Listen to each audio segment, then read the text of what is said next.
We're gonna verify the speed of light with a microwave. And the materials we're gonna use are A marshmallow, a plate, and a ruler. to measure the And a wavelength. microwave. Yes. So the first step is to Take the turntable from the microwave.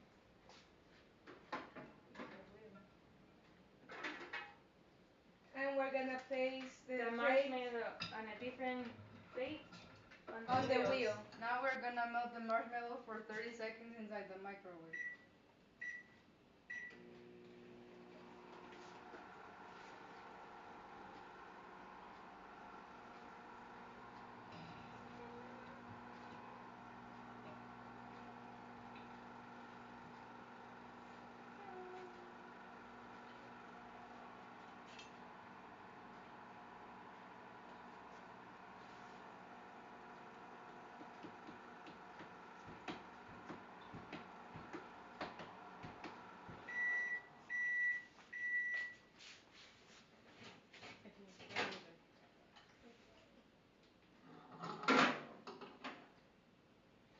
Okay, so now we're gonna measure the wavelength.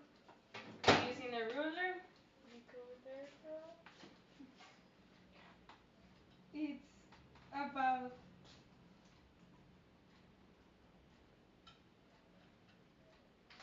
It's about